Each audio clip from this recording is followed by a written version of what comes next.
Hey everybody, my name's Kat. I started doing stand-up in 2013. I started doing open mics in 2014. And even though I'm not the most consistent person, it's safe to say that I've been doing open mic comedy for a very long time.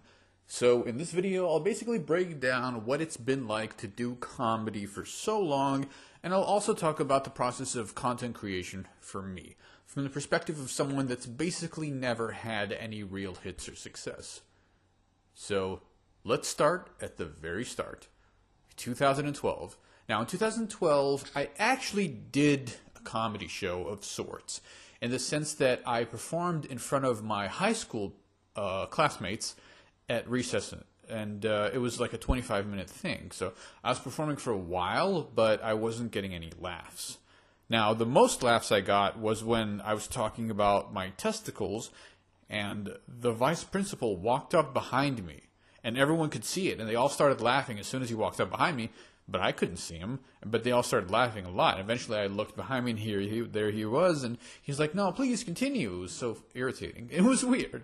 But in 2013, I performed actual comedy in front of an audience, and it was called Class Clowns. It was a competition for people in high school, and that's when I met my first legit comedian. Now, when I say legit comedian, I mean a comedian who I would consider to be like, like they're actually a comic. They're a comic that people pay to see. He's a touring comic. He's currently in America, and his name is Aaron Chen. That's right. I met Aaron Chen in 2013. This was a year after he had entered Class Clowns and won the whole thing. So, I guess I knew he was talented to some extent, but I didn't know anything about the guy. So I met him. He seemed like a cool guy. I don't mind him too much. I've gotten a chance to see him at open mics and stuff like that afterwards, and yeah, his stand-up is pretty good. I don't mind it. He's a solid performer, he's pretty consistent with it. But anyway, in 2013, I was the open micer, and I wasn't an open micer, sorry. I was just performing at the Class Clowns thing. And that's when I met another comic named Dave Williams, which you probably never heard of. I don't think he does comedy anymore. He loves to do music more, but yeah, his act was pretty solid. It was really tight, and he was like, I think, a 17-year comic at that point. So I got to the Class Clowns, and I won the first round, and they sent me to the New South Wales semifinals or something, the next round. I get to the second round, and that's when I meet Matt O'Kine. Again, another sort of legitimate figure in the Australian entertainment industry, which kind of shows you, and this is a pattern that I've noticed, it's that in comedy, and in Australian comedy especially, it's very easy to meet the biggest guys. You probably won't meet Jim Jeffries, but outside of the top three, all of them are very accessible. They're all normal people, and they're not really treated like celebrities. They're not really, you know what I mean? They're not treated the way Joe Rogan's treated if he were to go in public, if you know what I mean. So I've met so many big-name comics. I've met people like Neil Hatcar, Friendly Jordies, Jordan Shanks. I've met him. I've met people from the Chase, Australia. I've met Auntie Donna several times. So yeah, they're all big comics, legit comics, and they're fairly nice people. There's very few assholes in comedy in Australia. I've met very few people who are like assholes. I met one guy who was an absolute asshole, but even still, he was an asshole sometimes. He had these anger issues, and he would just explode out of nowhere. And so if you caught him on a good day, he was a generally nice guy. Yeah. And so that's when I started doing comedy on a legit way, and I started doing open mics January 2014. Now, the same time that I started doing stand-up was pretty much the same time that I started my own stand-up comedy society at university. And so I'm a person with literally no stand-up experience outside of 4 shows. And I start my own stand-up comedy society, and I started with this guy who I used to see at open mics who happened to go to the same university as me. And so he's like, "I want to be president." And I'm like, "No, I want to be president." And then the day of the registration or whatever happens, and he's like, "Go ahead, you can be president." So I became president. And I became the president, and I stayed president for 3 or 4, I don't remember right now. Let's say 3 straight years at least of being the president of the University Comedy Society while doing stand-up. Now, the stand-up that I was doing was, when I started doing open mics, not very good. I didn't start off as a solid comedian. My first ever show, when I was up on the Class Clowns, went really well. I was really happy with it. And then I went up again with Class Clowns, and I did relatively okay the second time around. But it was okay. I didn't make it to the finals in Melbourne, but I did okay. So 2014, I have some confidence, and then that confidence is basically like shattered to the ground as soon as I start doing open mics and just being around like so many open micers. And like they're not even good, but they're better than me. You know what I mean? Just because they have more experience. Like I have so many. The unfortunate reality, here's the thing too, okay? Yes, I've met very successful comics who are legit comics.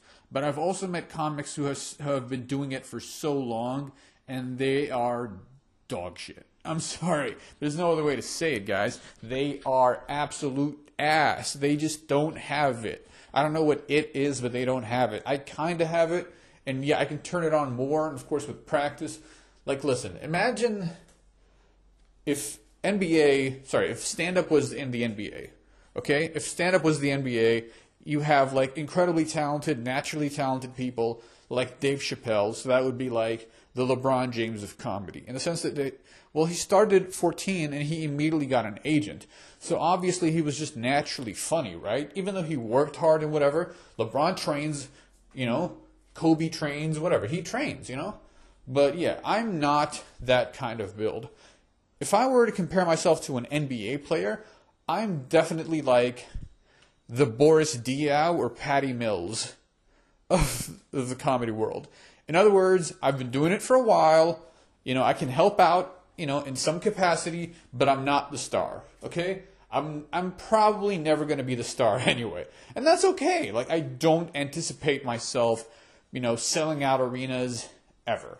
But just being around other comics, eventually I hope that someone who I would consider to be my friend, makes it in some capacity, and then I can ride their coattail and be a little sycophant and just take as much as I can.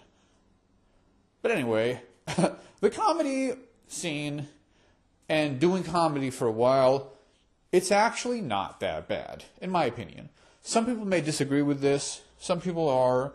maybe, they're less tolerant of that type of environment. But for me personally, it's okay. And when I say me, I mean someone who has a penis and looks like a dude. These are the facts. The fact of the matter is, no matter where I am, where I'm in public, whether I'm walking home at night, no matter where I am, at nighttime, daytime, 50 feet away, 1 meter away, I look like a dude. And I'm a 6 foot tall Middle Eastern person, and I identify as non-binary, but it doesn't matter because I look like a dude. So that alone kind of gives me a lot of privileges. And in the world of comedy, it also helps if you don't sound gay. And it's like, it's not even that gay people are having the worst time in comedy, but it's like, if you're gay, you're going to get a lot of gay jokes. If you're black, you're going to get a lot of black jokes. If you're fat, you'll get fat jokes, etc., etc. It's kind of a brutal process. So yeah, being a white man, it has its ups and downs in the sense that, yeah, the ups are, you're normal. You're considered normal, so people don't out you. They don't, ostracize you. They don't consider you an other. But on the other side, you do kind of feel like you're part of a very large crowd, like you feel like you're walking into an audition room for plain white guy in his 20s or 30s, and there's 17 to 20 other plain white guys in their 20s and 30s, and you're like, how do I stand out? And so many open micers, that I've seen think the key to standing out is to just be crude and offensive and make, rape jokes and, whatever, and genocide and talk about Jews or whatever. They just love the attention. They get a thrill out of the attention and being a provocateur. And those type of people, they have two options.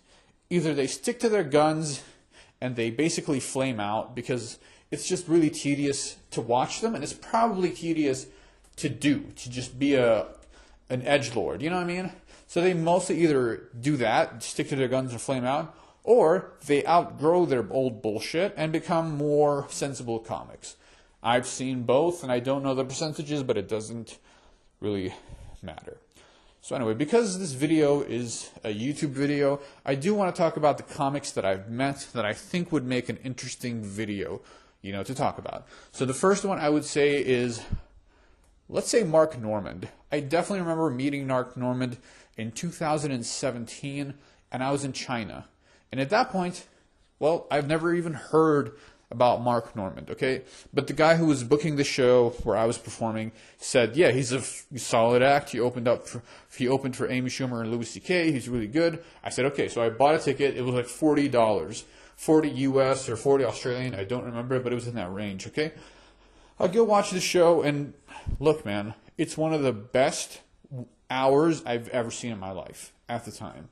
I know Mark Normand kind of has been a little bit stagnating recently. Like, his formula has been so repetitive. But at the time, when I saw him for an hour in 2017, truly one of the best hours I've ever seen. And I've seen so many comics, from like doing from like 5-minute spots to 3-minute spots to a whole hour, sometimes even 2 hours. I saw this guy in Melbourne. I don't remember his name. O'Brien? Something O'Brien. He's like a fat, bald guy from England. Anyway, I saw him perform for 2 hours with an intermission, and that was okay.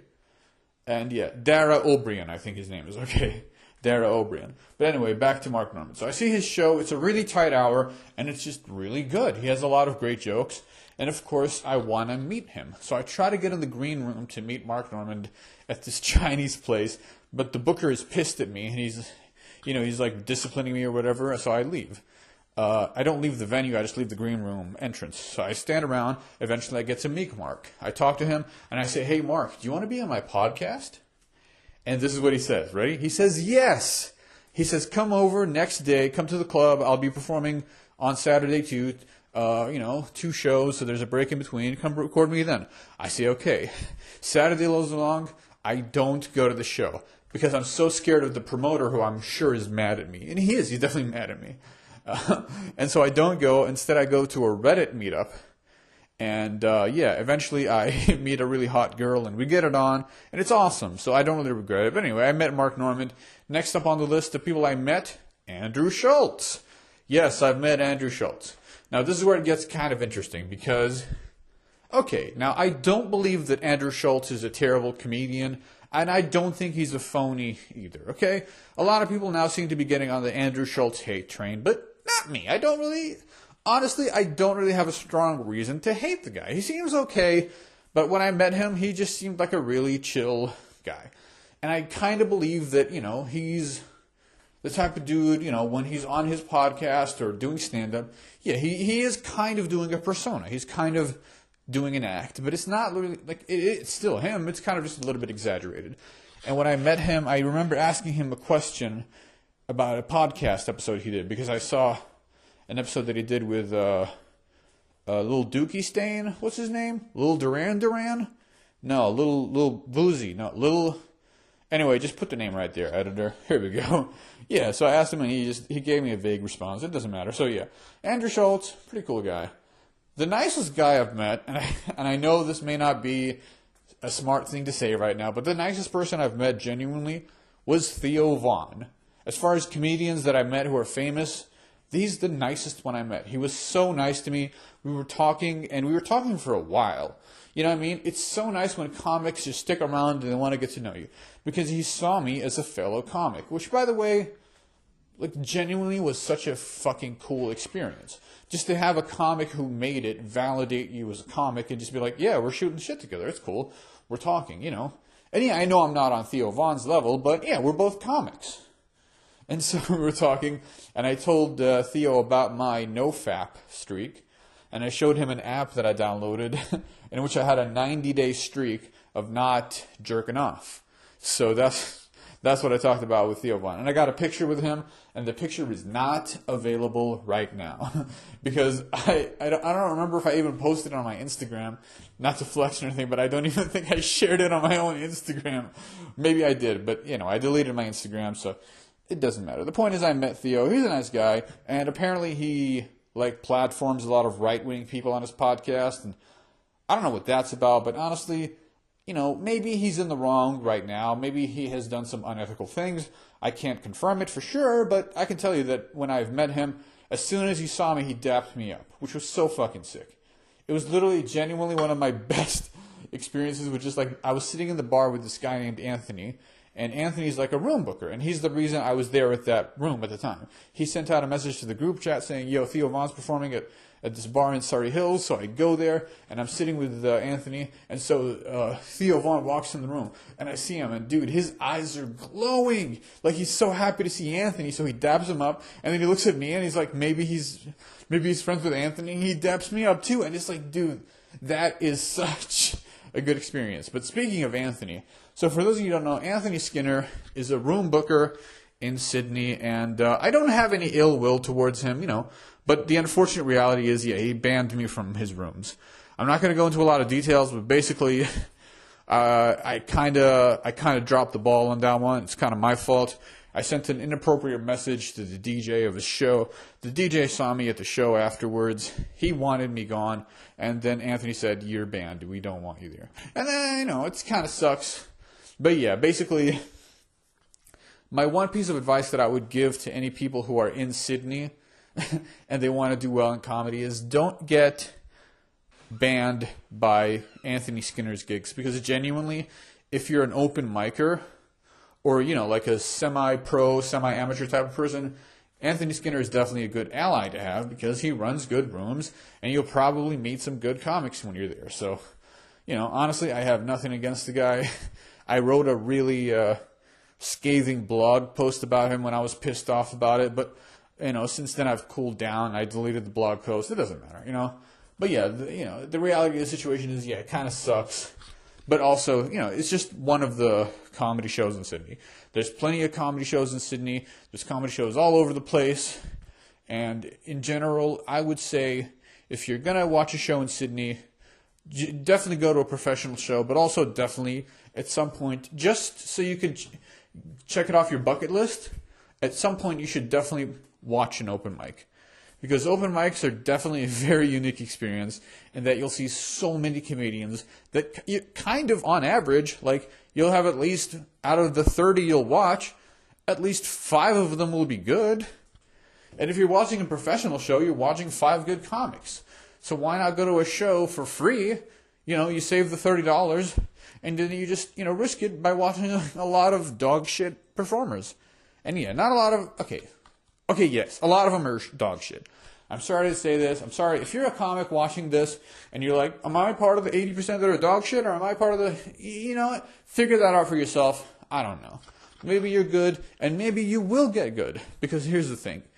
If I am anything, I am living proof that you can go from being a shitty comic to a comic that at least gets laughs.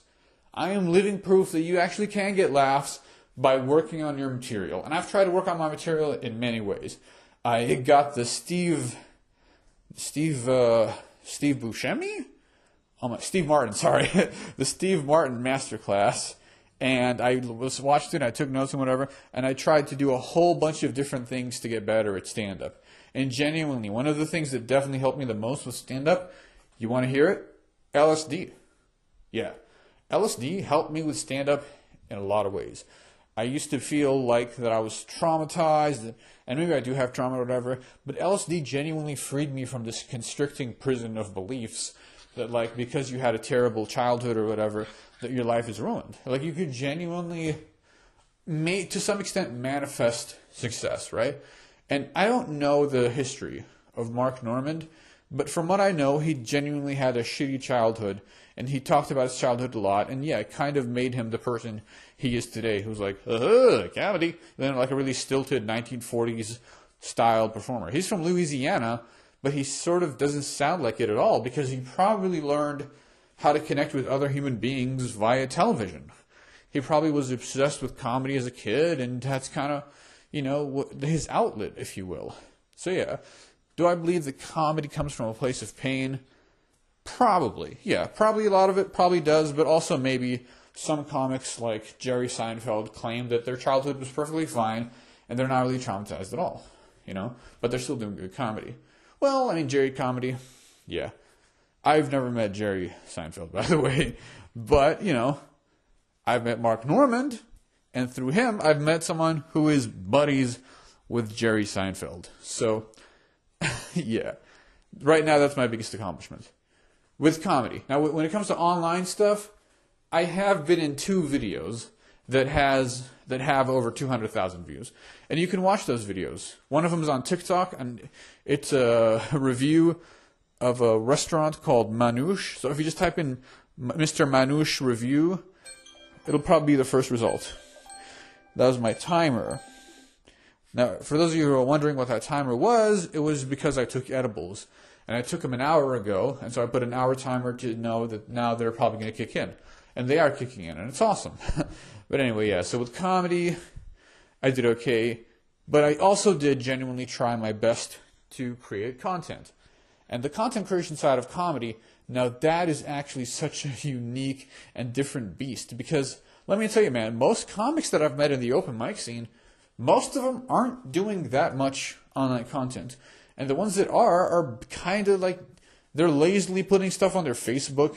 And that's okay. Facebook is fine, but it's like TikTok and Instagram right now are such better platforms, in my opinion, to upload videos on than Facebook. Like, I just don't want my aunts and uncles and cousins who are all on Facebook to just watch my recent cringy videos. Like, all my videos that I post, I'm not super proud of them, but I'm posting consistently. And I haven't posted consistently, like, over the last many years, but I did start in 2012, and I have posted so much types of content. I've made sketch videos, I've made short films, I've made podcasts, solo podcasts, and interview podcasts, and I've interviewed so many different people. And here's the thing, right? Okay, in the world of comedy, right, the rules of friendship are really different. And this is what fascinates me, but it kind of upsets me too, right? The rules of comedy are as follows. If you're not doing comedy, I'm not your friend. That's kind of one of the rules of friendship comedy. If you're not doing comedy, I kind of don't fuck with you anymore. And I've had a conversation with somebody who I won't name, who basically told me, like, if you don't do comedy, we're done. That's kind of what he told me. He said, you'd be stupid to quit comedy. And I was quitting comedy at the time. And a lot of people were discouraging me from quitting comedy, including Anthony. Okay, so this reminds me, right? Now, this is a bit of a sensitive topic, but I won't name names. I'll just say that there is a person in comedy who I used to be friends with, who I'm not friends with anymore. And that's why I no longer am allowed at Anthony's rooms, right? And I try not to be resentful or bitter about this, but I'll just present the facts as they are, okay? So this is a person who I met in comedy, who I became close friends with, right? And that was kind of weird because I was literally never friends with anyone in comedy. But this guy, like, was genuinely open to being my friend. And the weird part is, our friendship was kind of mostly about content creation.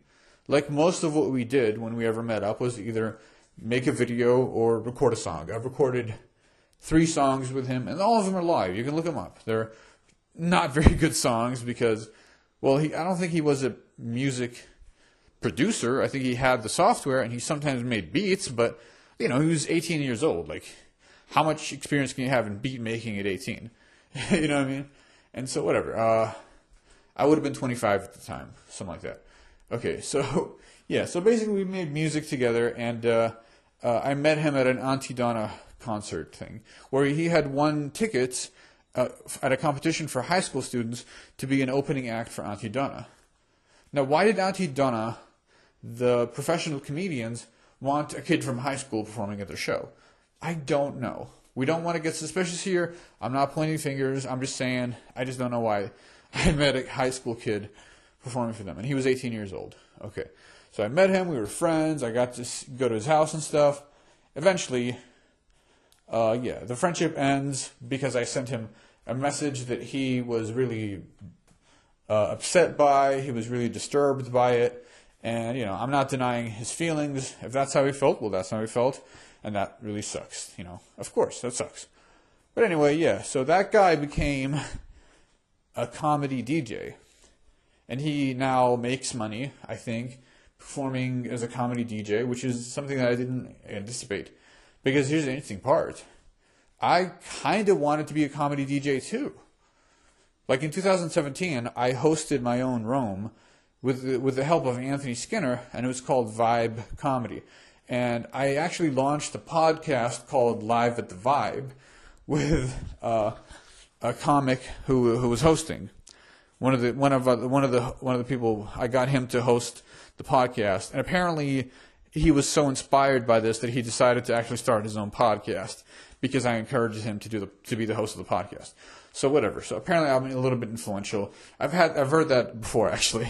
By the way, this is the weird part, okay? In the comedy world, in the Sydney comedy scene, I kind of was at some point looked at as an innovative comedian purely because I was doing video content and podcast content like way before anyone in Australia was. Like, and I mean in the comedy world at least. Like, comedy podcasts, Australian comedy podcasts in the year 2014 and 15 were just not that common compared to today. There's a lot more people who are doing comedy podcasts today, and some of them, like, I don't think are even stand-ups. They're just comedy podcast guys because they do TikTok skits and they're comedians, whatever. You know, yeah. So anyway, yeah. So I was doing online content, and okay, this is the point of the video where I actually completely forgot what I was talking about. Was I talking about my friendship with the DJ dude? Oh yeah, I said that I wanted to be a comedy DJ. And the reason I wanted to be a comedy DJ was because I was playing music in between the acts during Vibe Comedy, and it was so fun. It was one of the most fun times I've had as a performer or artist or whatever, was when I was just like playing music at the venue. And yeah, so with that in mind, I decided to study music. In 2024, I enrolled in a Certificate 3 in music performance. And in that time, I was also given a new prescription for Vyvanse, which is a drug that you give to people with ADHD, which I have ADHD. And so I started taking Vyvanse, and I was also taking medicinal cannabis, known as edibles. And yeah, and I did that while doing the Certificate 4 in music performance. And it was genuinely pretty good. I liked the course, I liked my classmates, we got along, and then I performed my first ever, by the way, because I had kind of retired from comedy a little bit because of a lot of, issues and bullshit that happened, in 2024. My first time ever performing live in front of an audience was in June. I think it was June 13th, maybe. No, June 11th. I remember now. Yeah, June 11th. That was my first ever performance of the year. So I had been doing nothing, no performance for the first 6 months of 2024. But then I got on stage, and I was basically the host and lead singer of my student band. So I was a lead singer, I was performing a bunch of songs, and I was also emceeing in between the songs. Which, by the way, if you are a musician and you're the lead singer, you would know that there's a lot of downtime in between songs for some bands, right? Because some of them, they just they're setting up the equipment. Some bassist needs a new bass or something, because he just likes, to variate the basses for some reason. I don't know, man. But yeah, there's a lot of switch around and move around and technicals and stuff. And so that was a good time for me to just basically do comedy again. So I got back into comedy that night, and apparently it went really well. Everyone in the audience, and this was an audience of 80 people roughly, really liked the show. They said that I was a good host, and that made me feel really happy because, it meant that I could just not do comedy for 6 months and then just get up in front of an audience and just riff and get laughs. That was such an encouragement boost. And that's kind of what encouraged me to get back into comedy this year in 2025. So yeah, I have been inactive from the world of comedy for the most part from the year 2020 till now, but I have also done gigs sporadically. I used to be really dedicated. Let's say 2014, let's say I've been dedicated 2014, 15, 16, 17, and most of 18. So that's 5 years of dedication. And then 2019, things were basically half and half. I was kind of into it, half not into it. But 5 years, I gave it 5 solid years, I would say. And listen, man, when you get 5 solid years into comedy, things actually start to work out to an extent. I got a chance to collaborate with comedians, and I was doing shows, and I was hosting shows, which pays the most at my level. Like, if you're at my level and you're a solid act, your best bet in Sydney is to be a host, because you're not going to be the headliner because you're just not ready to be the headliner yet. But you're the host, and so you make a decent amount. Or you're the opener, and being an opener is also pretty good. Yeah. Yeah, so I opened for one person at Sydney Fringe, and he was kind of a dick to me. Like, he would message me like instructions on stage while I was doing the show, and it was like really just like, I don't remember exactly what he said, but basically he was just like, like, he was basically like J.K. Simmonsing me, Yeah. And it was kind of irritating. I also opened up for this music act, I think.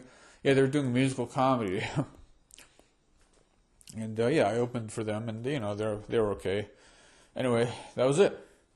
So thank you for watching my video about my experience with being an open micer / content creator. This video was more than 30 minutes long, which is crazy, but I hope you enjoyed it. Thank you for listening.